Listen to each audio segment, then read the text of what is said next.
ఇప్పుడే country delight యాప్ని download చేసుకోండి. Download the country delight app now.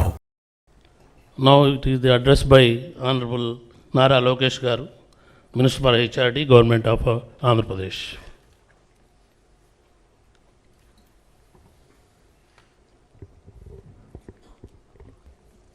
Respected Honorable Governor and Chancellor of State Public University, Shri S. Abdul Nazir Garu, distinguished Vice Chancellors of all public universities, APSHI Chairperson Professor K. Madhumurthy Garu, Vice Chairpersons, Secretaries of various departments, Burti Rashekar Garu, Hari Jawaharlal Garu, Shashtar Garu, Anantaram Garu. I'm really honored to address this August gathering at a moment of profound importance for public universities in the state of Andhra Pradesh. I'd like to take this opportunity to wish on behalf of the Honorable Government, the Governor of Andhra Pradesh, a very happy birthday, sir. On your birthday, you have taken time out to be with us. It clearly shows your commitment, your dedication to strengthening public universities here.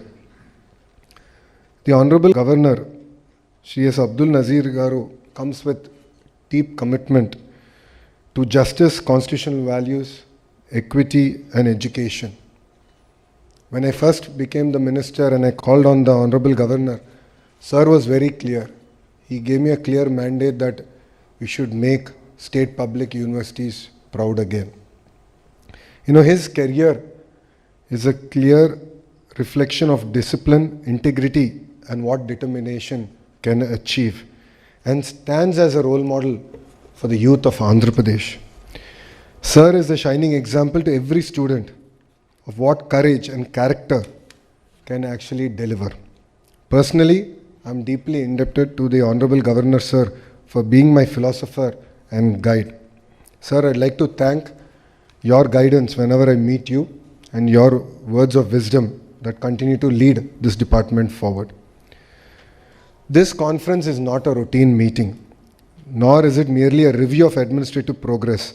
It is a collective pause to reflect, reset, and reimagine the future of our public universities.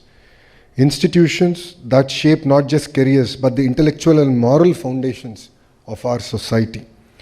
Universities are the highest expressions of civilization's commitment to knowledge. They determine whether a state merely produces graduates or creates thought leaders, innovators, scholars, and responsible citizens. Vice Chancellors are not merely administrators, they are academic leaders, reform champions, and custodians of public trust. Andhra Pradesh stands at a critical juncture. Demographic advantage, technological disruption, and global competition demand a new university ecosystem. The government of Andhra Pradesh views its public universities as strategic partners in the state's transformation into a knowledge-driven society. Let me give you a few unsettling reflections from my Padayatra. I use it as my benchmark or my guiding principle. I met the youth of Andhra Pradesh. I've understood their aspirations. Majority of them have certificates in their hands, but are as confused as they were when they entered higher education as they exited. Lack of clarity in terms of their career, lack of clarity in terms of what are the opportunities that the world has to offer is something that I could see. Many of them are first generation learners.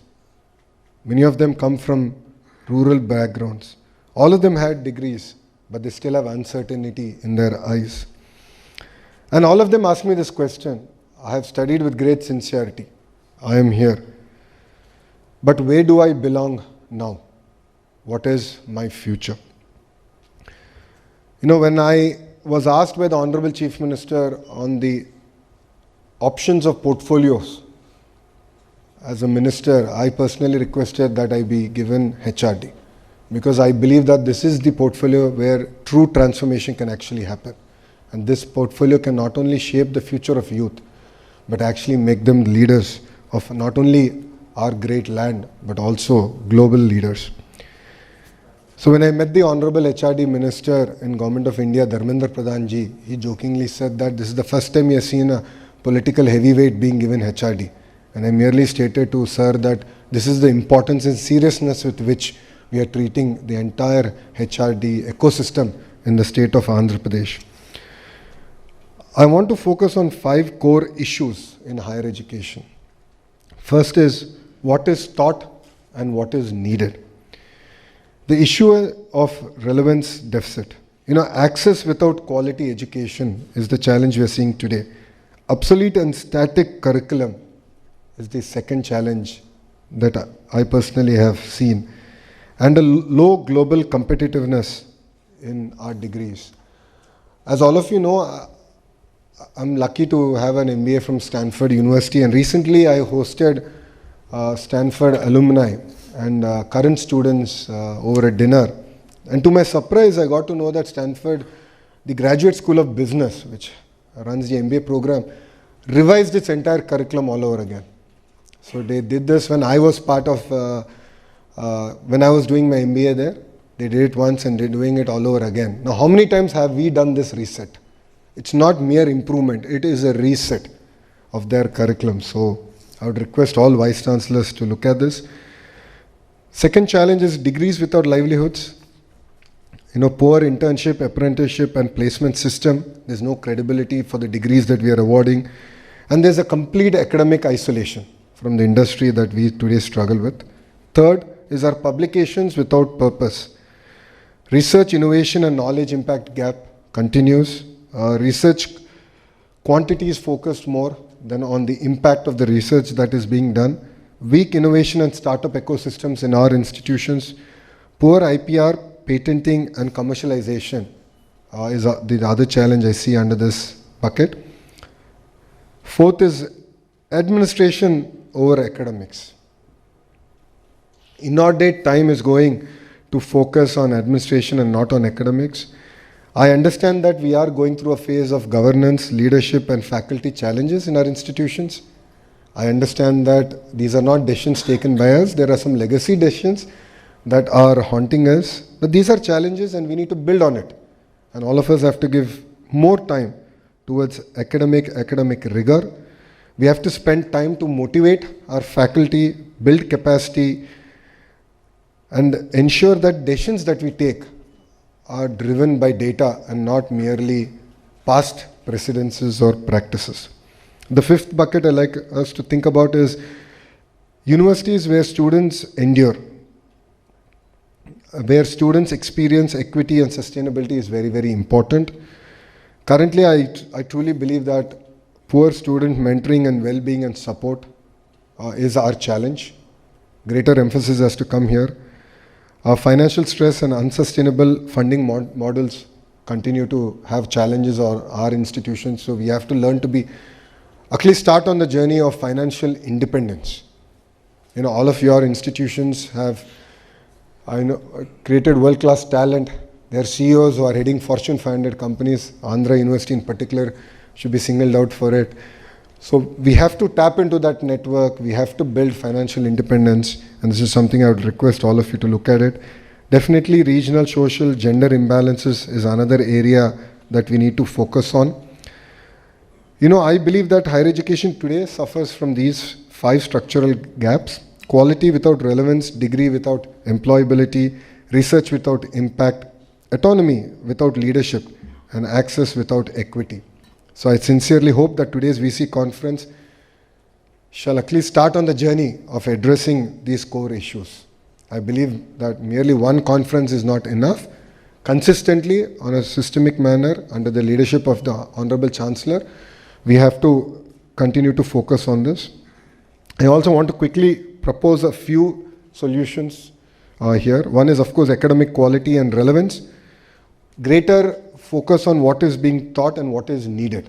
So greater industry connect for leaders who are here, who have met me multiple times. Universities that I've visited, I've always focused on this in all my talks. We have to reimagine our university syllabus for the next changed decade. And today, knowledge is changing fast. It doubles rapidly. Careers are changing over time. 80% of the jobs that are going to get created in the next decade are in sectors that are yet to be discovered.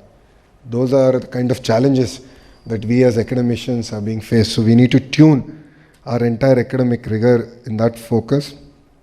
And quality should also be measured in what a student can understand, apply, and I believe, very important, is to question. The culture of questioning, challenging one's ideas is something that is very, very important. If we continue to teach outdated content, we do not merely waste time. We betray trust of our children. Universities must therefore update their curriculum relentlessly, embrace multidisciplinary learnings, align teaching with real-world relevance, and relevance here is our collective responsibility. The second bucket is employability, skills and industry integration. Degrees must lead to dignity of work. And I like to say, as is shared in my Padayatra, where children have graduated out of our institutions, did not get jobs, while they went to Amirpet. I'm sure all of you know where Amirpet is. They will go to Amirpet, 4 months training, and they're able to find a job. So this is the kind of disconnect that we have, and this is something that we need to focus. This gap is not the student's failure, it is our institutional failure. And this is the area that we need to overcome. Universities must stop functioning as isolated islands of theory. They must become bridges between learning and livelihoods. And this is something I would request all the Vice Chancellors to take a hard look at it.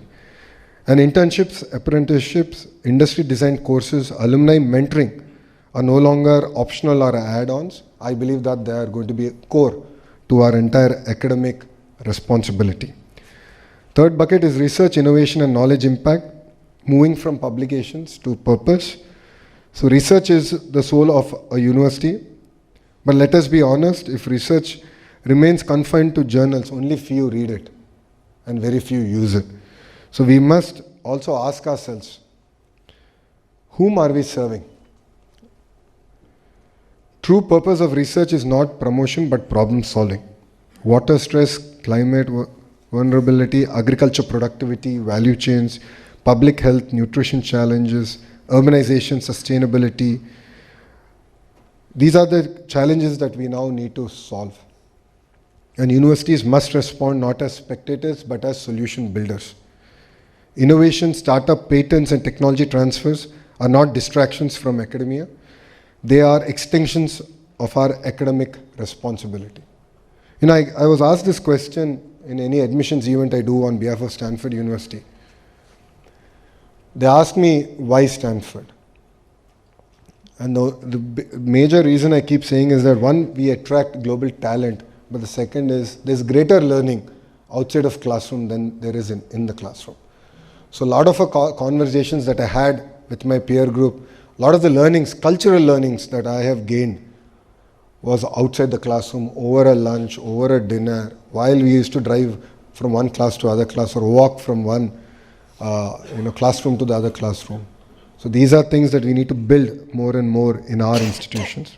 The fourth bucket is, of course, governance, leadership, and faculty excellence. No institution can rise above the quality of leadership.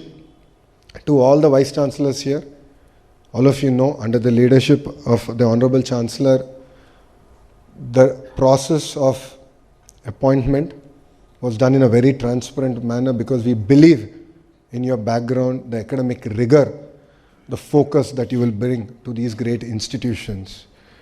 I understand that, there will be routines, there will be files, but you have to rise beyond that. You have to rise beyond that to become custodians of academic consciousness and drivers of transformation. Autonomy does not mean absence of accountability. I think they're very clear words. As all of you are aware, it means freedom to excel and courage to decide. This is very, very important to us. And faculty is going to be very core and heart to our entire reform process. So it's very important to engage with them, talk to them, coordinate with them, and ensure that excellence is recognized and not mediocrity. And we must ask a few questions. Are our best teachers being enabled? Are decisions being guided by data or by habit? Strong universities are built not on control, but on trust, transparency, and leadership clarity. Last bucket I like to touch upon is student experience, equity, and sustainability. Universities are where students actually experience. It's very important that students should feel supported, not intimidated, mentored, not abandoned, inspired, not anxious. Mental well-being, mentoring, digital access, and inclusion are no longer peripheral concerns. They are central to academic success. At the same time, universities must be financially sustainable, diversify resource, engage alumni, and serve regional development needs. A university that ignores students experiences risk of becoming irrelevant, no matter how old or prestigious it is. So I would request all vice chancellors to also designate open house program where at least a few hours a week you spend time interacting with students. You can create it as a structured program, unstructured program, but greater interaction is what is very, very important. I think we have a lot to learn from students today. They come with a lot of ideas, they understand the challenges, they know the solutions. We as leaders should only focus on implementing those solutions. I believe that these 5 reforms that I'm proposing are not separate agendas, they are one unified truth. Quality without relevance is hollow. Degrees without employability are unjust. Research without impact is empty. Autonomy without leadership is dangerous, and access without equity is incomplete. So I'd request all the vice chancellors to spend some time to ensure that you personally track and deliver on these key buckets. And as we have said, today there's a clear agenda in front of us. Few of you have come prepared with presentations on how you believe we as a larger ecosystem can work together, learn from each other, engage, and definitely create world-class state universities. I would like to repeat, world-class public universities. This is the core. This was the clear mandate given to me by our Honorable Chancellor, sir, when I met him. He said, I want world-class state universities, world-class public universities. And all of us together only can achieve it. And the choices we make today will shape not just institutions, but the confidence of an entire generation. Our responsibility is not just to award certificates, but to shape capable professionals, confident citizens, and ethical leaders. Let history say that this was the moment when universities chose purpose over comfort, reform over routine, and leadership over complacency. So finally, your autonomy will be protected, excellence will be rewarded, and accountability will be enforced. And I would like to assure the Honorable Chancellor, sir, under your leadership, we will work together to make our state public universities proud and make you proud personally, sir. I have taken it to heart, the feedback that you've always shared with me. As I've said, you are my philosopher, you are my guide, sir, and we will make you proud. We have started on our journey, and rest assured, by the time we come to the next conference, we will deliver on what have been discussed today, and we look forward to hearing from you, sir. Thank you very much for this amazing opportunity. Jai Hind.